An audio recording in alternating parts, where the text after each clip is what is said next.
अभी ये 6 साल तक, 6 साल और बढ़ा दूं क्या? हा? और बढ़ाऊं?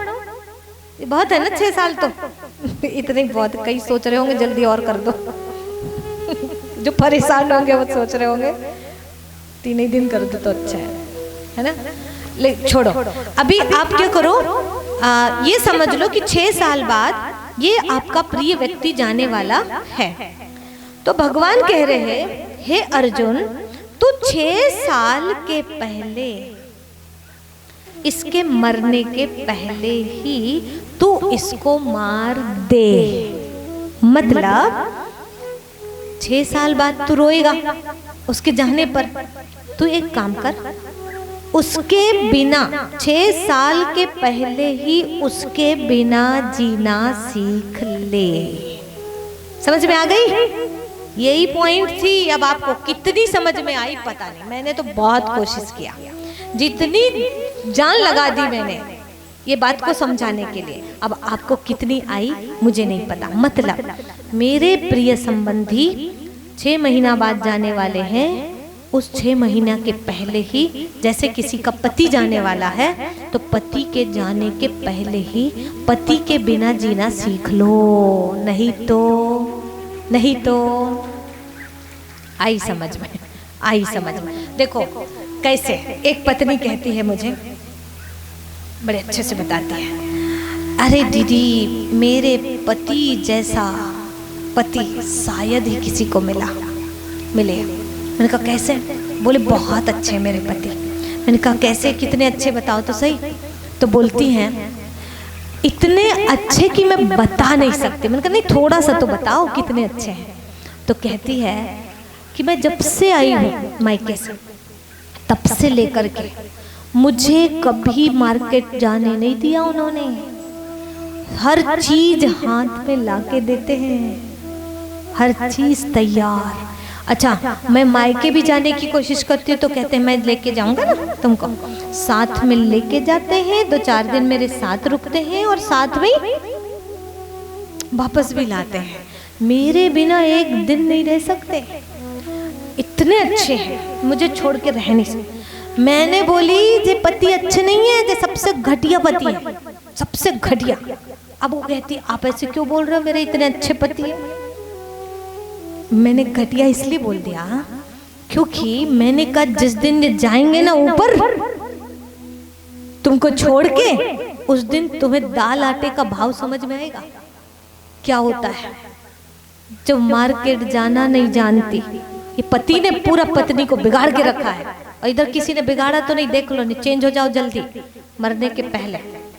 मतलब ये कि उस पति ने अपनी पत्नी को पूरी तरह से अपने ऊपर आश्रित करके रखा था कि मायके भी अकेली नहीं जा सकती, अकेली आ नहीं सकती, पत्नी पति के बिना वो रह नहीं सकती। अब उसकी भी आदत बन गई है। अब जिस दिन वो अचानक मर जाए उस दिन बेचारी का क्या होगा, क्या होगा? हालत खराब होगी कि नहीं होगी?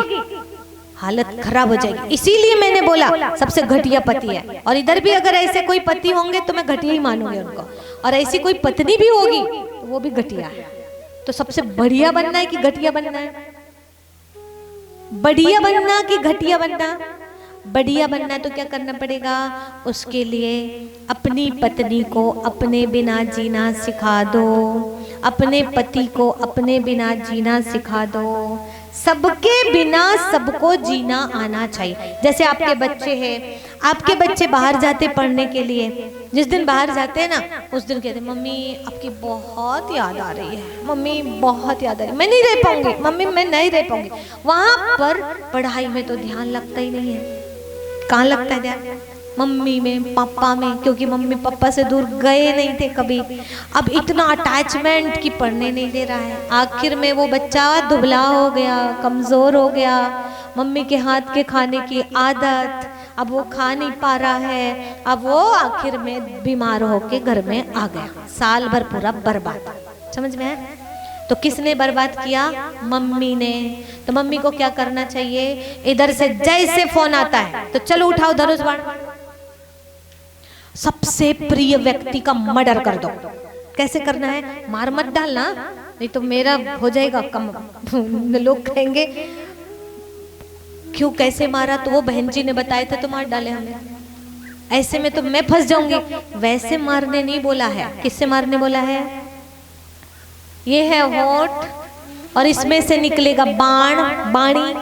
और जैसे बेटे का फोन आए, क्या बेटे का फोन आता है, आपकी बहुत याद आ रही मम्मी, ये ऐसा वैसा जो भी, तो उसको क्या कहो? देखो बेटा अभी हम दूर हैं, वहां पर तुम भगवान को याद करो। लेकिन ऐसा भी तब बोल पाओगे जब भगवान से उनको थोड़ा सा रिश्ता जुड़वाए होगे। अगर भगवान से आपने कभी रिश्ता नहीं जुड़वाया है ना अपने बच्चे का, तो आपका बच्चा कहेगा हमारी मम्मी को क्या हो गया, कहीं ओम शांति में तो नहीं जाने लगी, या अचानक कैसी टोन बदल गई है? भगवान को याद करो, हमको नहीं करो, वो उधर और डिप्रेशन में चला जाएगा। इसीलिए बचपन से अपने बच्चों को भगवान से जोड़ना चाहिए, अपनी पत्नी को, पति को, हर किसी को जोड़ना चाहिए। जैसे रत्नावली ने किधर से जोड़ दिया, किधर से जोड़ा? लाज ना आवत आपको दौरे आयु आप, और दिख दिख ऐसे प्रेम को कहाँ कहूँ मैं ना। उधर भगवान से जोड़ा तो आज दुनिया याद कर रही है, और नहीं तो कौन याद करता? ये तुलसी तुलसी को कोई याद नहीं करता, समझ में? तो हम सभी लोगों को एक दूसरे को, सबको भगवान से जोड़ना है, अपने ऊपर आश्रित नहीं करना है। तो किसको मारना है समझ में आया? गीता में कौन सा युद्ध करने बोला? अभी पता है कुछ समय पहले एक बात चल रही थी, 4-5 साल पहले, ये न्यूज में बहुत ज्यादा चल रहा था। साइबेरिया प्रांत, रूस के ही साइबेरिया प्रांत में ये बात चल रही थी कि श्रीमद् भगवद गीता महाभारत को कोई घर में ना रखे, कोई भी ना पढ़े। क्यों? क्योंकि ये हिंसक शास्त्र है, इसके द्वारा हिंसा सिखाई जाती है। और गीता का बहिष्कार किया साइबेरिया में। तब ये बात आई कि हमारे देश वाले जागे थे उस टाइम में कि गीता ऐसा कोई शास्त्र नहीं है, गीता से शिक्षा मिलती है, लेकिन इस तह तक नहीं जा पा रहे हैं कि गीता में कौन सा युद्ध करने के लिए बोला गया है, कौन सा युद्ध करने बोला है। समझ में आया? कहीं पर भी नहीं लिखा है व्यक्ति को मार, कहीं पर भी नहीं लिखा है कि रिश्ते को मार, वहां पर बोला है क्रोध को मार। कैसे मार? असंग शस्त्रेण दृढ़ेन छित्वा, दृढ़ वैराग्य की तलवार से मार। तलवार भी बताया है, ज्ञान तलवार से मार। जब ऐसी बातें हैं तो गीता का ऐसा प्रचार क्यों कर रहे हैं? क्योंकि प्रचार करने वाले खुद को नहीं पता है कि गीता में लिखा क्या है। तो किसको मारने बोला भगवान ने? बुराइयों को मारने बोला है। अपने अंदर जो दुर्योधन प्रवृत्ति है उस प्रवृत्ति को मारने के लिए बोला है। दुशासन माना हमारे जीवन में अनुशासन नहीं है, उस अनुशासन को ला, ये दुशासन को मार। और जो धन का दुरुपयोग कर रहा है, तंबाकू में, गुटखा में, बीड़ी में, तंबाकू में, ये बंद कर। और जाति पाति का भेदभाव रखने वाले द्रोण को मार, ऐसे गुरु को मार। गुरु माना जो तुझे ऐसी प्रेरणा देता है कि ये नीच जाति है, ऊंच जाति, उसको मार। और न्याय अन्याय की समझ नहीं जिस भीष्म को, उसको मार। ऐसे हमको क्या करना है? बुराइयों को मारना है, किसी व्यक्ति विशेष को नहीं मारना है। और मोह सकल व्याधिन करमोला, रामायण में आया है, मोह सारी व्याधियों की जड़ है, मूल है। इसीलिए तुरंत अर्जुन को कहते हैं नष्टो मोहा, तू मोह को नष्ट कर। और मोहावरण का नाश करने के लिए ही भगवान ने गीता का ज्ञान दिया है। और इसीलिए पहले अध्याय में अर्जुन को मोह जागता है, और अंतिम अध्याय में क्या होता है? अर्जुन का मोह खत्म होता है। कहता है नष्टो मोहा स्मृति लब्धा, मेरा मोह नष्ट हो गया। परंतु इसके लिए आत्मा का बोध होना जरूरी है। कैसे होगा? चलिए, अर्जुन को आत्मा का दर्शन कराते हैं। अर्जुन, तुम ये जो दिख रहे हो वो तुम नहीं हो, तुम एक आत्मा हो, तुम एक शक्ति हो। तो वो चीज का एहसास, थोड़ा सा अष्टावक्र गीता में प्रवेश करें। चलो, अष्टावक्र गीता में बताया। अब आपको अनुभूति होगी, सत्य की एहसास होगा। आज आत्मा का दर्शन करने वाले हैं हम। अष्टावक्र को एक बार स्वप्न आया। अब बीच में कोई उठना मत, क्योंकि मैं वो चीज बताने जा रही हूँ, कोई डिस्टरबेंस नहीं चाहिए मुझे। अष्टावक्र को स्वप्न आया, एक राजा ने आक्रमण किया है और ये राजा ही छोड़ के निकल पड़े, भाग गए। और वहां जाकर के 2 दिन 3 दिन तक इधर उधर भागते रहे, छुपते रहे, कांटों में, झाड़ियों में, कपड़े सारे फट गए, भिखारियों की तरह स्थिति बन गई। भूख लग गई, प्यास लग गई, एक गिलास पानी के लिए तरस रहे। कहते हैं कहाँ मैं सबको भूख, प्यासों को प्यास मिटाता था, भूखे को भूख मिटाता था, और आज मैं खुद भिखारी बन के बैठा हूँ। और ऐसे करते करते आगे बढ़े तो एक कुटिया मिली। एक कुटिया में एक माता जी थी। उस माता जी को कहा मुझे खाने को दे दो। वो कहती है मैंने अभी भी खा के ख़त्म की हूँ, मेरे पास कुछ नहीं है। हाँ, ये खिचड़ी का चावल है, ज़्यादा है तो पका लो।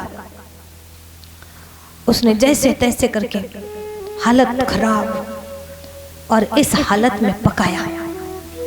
अब जैसे भी पकाया, अब उसको लिया ही था पत्ते में खाने के लिए। उतने में 2 बैल आए लड़ते लड़ते, और वो बैल आकर के उसके पत्तल में जो खिचड़ी बन रखी थी उसको गिरा दी, मिट्टी में मिला दी। और जैसे ही धक्का मारा बैल ने, वैसे ही ये इनकी नींद खुल गई। ये स्वप्न देख रहे थे, स्वप्न। तो स्वप्न में से जैसे जागृत हुए, वैसे ही कहते हैं अरे मैं कहाँ हूँ? मैं राजा हूँ कि मैं भिखारी हूँ? मैं कौन हूँ? सत्य क्या है? कहीं ऐसा तो नहीं अभी जो देख रहा था वो सही है, और अभी जो देख रहा हूँ ये स्वप्न है? दोनों में से सच क्या है?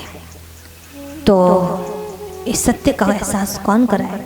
विद्वानों की सभा बुलाई, सत्य क्या है मुझे बताइए। सबके सामने अपना स्वप्न रख दिया, अब इसमें से सत्य क्या है? तो सब लोग सत्य की जो